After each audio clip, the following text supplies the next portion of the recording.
Today we're going to talk about how to solve a linear quadratic system algebraically.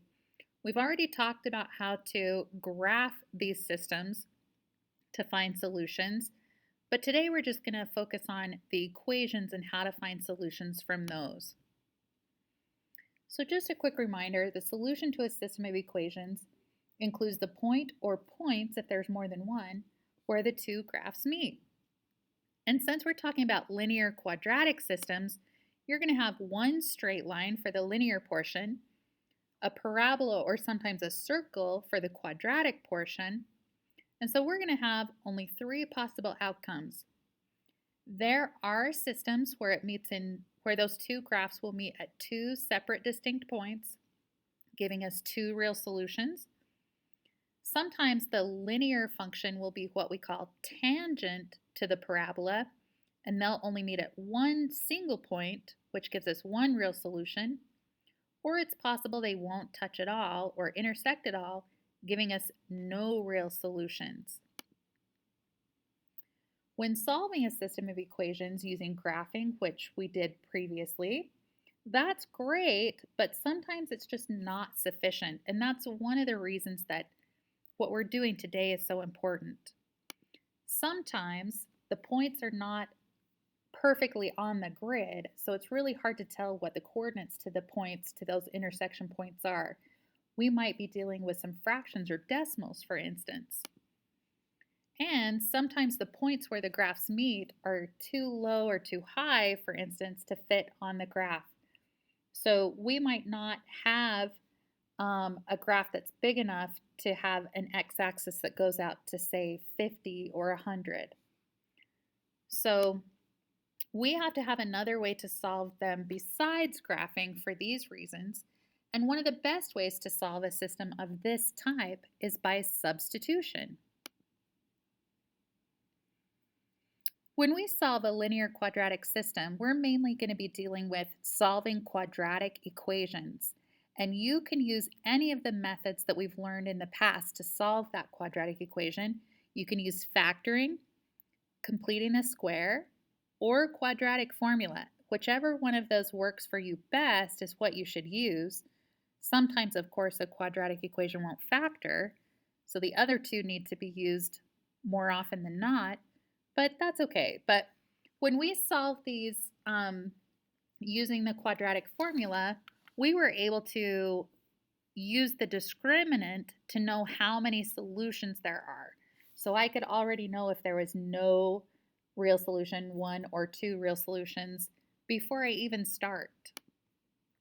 So just a quick reminder about the discriminant when using the quadratic formula. B squared minus 4AC is the discriminant. When that value was less than 0 or negative, we had no real solutions. When it was equal to 0, we had one real solution. And when it was greater than 0 or positive, there were two real solutions. So for part of today anyway, I'm going to use the quadratic formula so that we can see that in action. Let's jump into our first system. Our first equation is our quadratic function. Our second equation is linear. And since both equations are solved for y, and sometimes it'll be f of x instead of y, but that's okay. And those y's are equal because solutions are points where the x and y values are the same for both equations.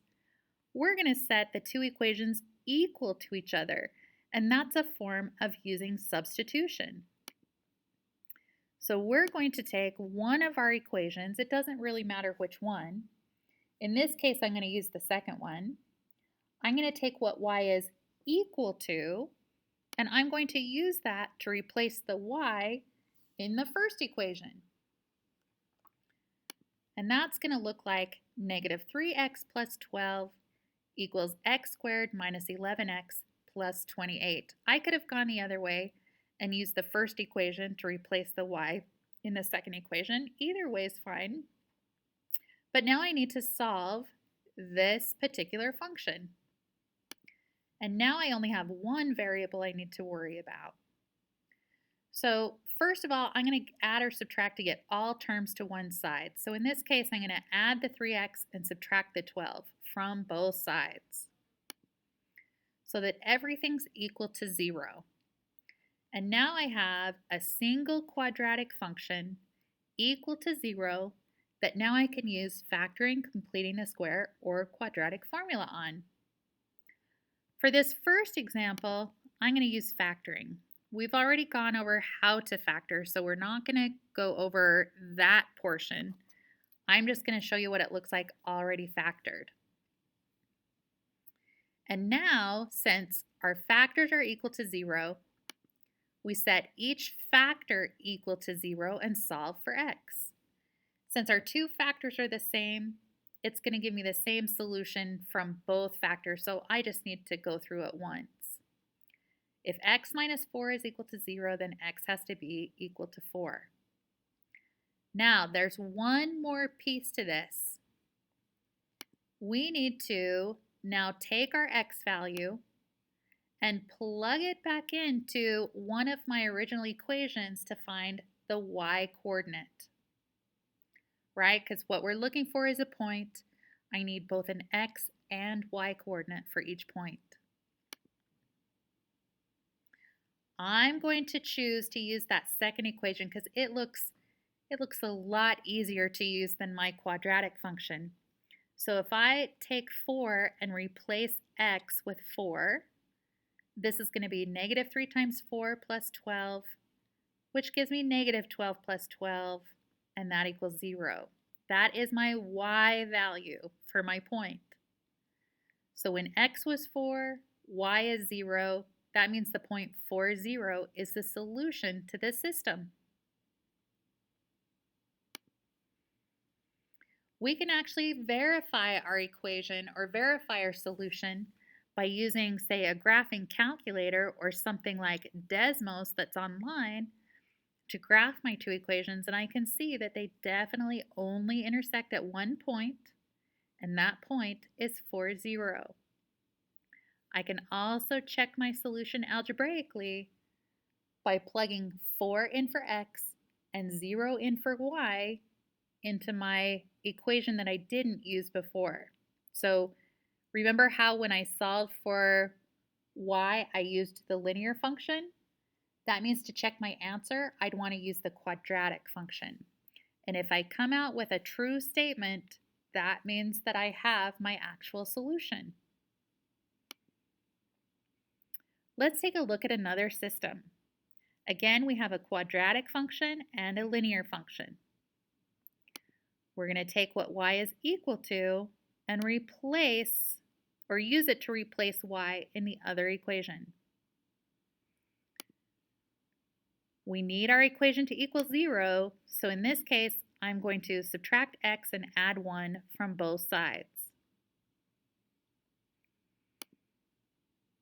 So now I have a single quadratic equation in one variable for me to solve. And again, I can use factoring, completing the square, or quadratic formula.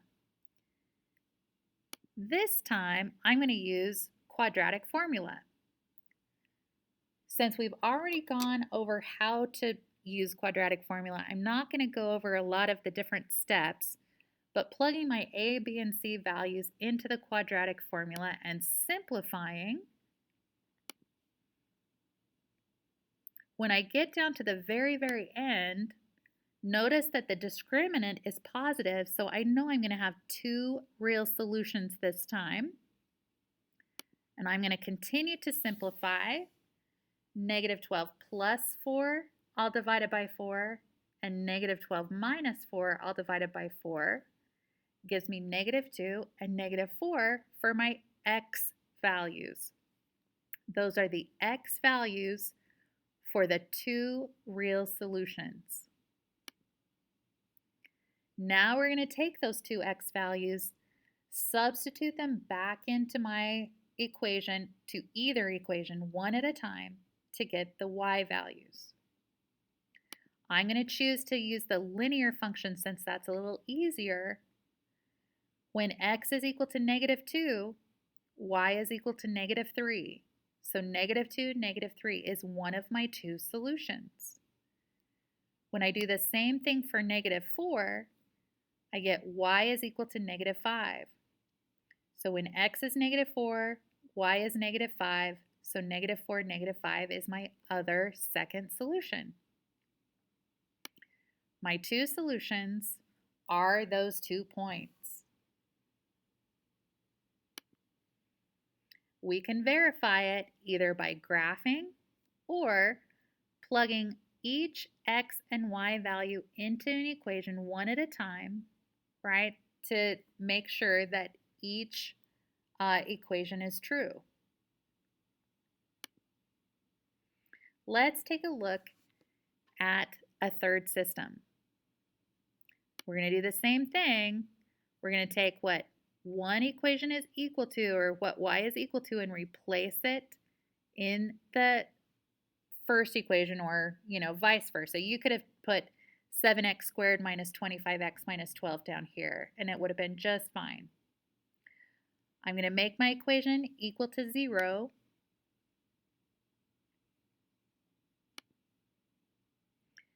And this time I think we'll use quadratic formula as well. Plugging in a, b, and c and simplifying. Notice that this time my discriminant is negative. That means I have no real solution. I don't have to find x and plug it back into one of my equations to find y, because my discriminant's negative. I already know that there's no real solution. So I actually write no real solution. And when I graph using a graphing calculator of some sort, I can see that those two graphs never meet. And that's why there's no real solution. Let's take a look at one more system. This one looks just a little bit different because this second equation is not solved for y. I can take the time to solve that second equation for y, or I can use a different method of substitution. It's really the same method, it just looks a little different. I'm still going to take what y is equal to and use it to replace y in the second equation, but I need you to pay close attention to what happens when that y is being taken to a power. I'm only replacing the y. I'm not replacing the power. I'm also putting the x minus 3 in parentheses because it's the entire x minus 3 that's being taken to that power of 2. When I multiply that out, I am multiplying, I'm not squaring the x and squaring the 3, I'm multiplying x minus 3 times x minus 3. When I do that, I get x squared minus 6x plus 9. So just multiplying that out, notice my x squared is still there and my equals 9 is still there. I'm just multiplying x minus 3 times x minus 3. Now I can combine like terms and subtract 9 from both sides so that my equation equals 0. And I end up with 2x squared minus 6 equals 0. I think that maybe quadratic formula is not the easiest here. I'm actually going to take out the greatest common factor and set each factor equal to 0. If 2x equals 0, then x equals 0. If x minus 3 equals 0, then x is 3. So now I have two real solutions. I know that for the first solution, the x-coordinate is 0. For the second solution, the x-coordinate is 3.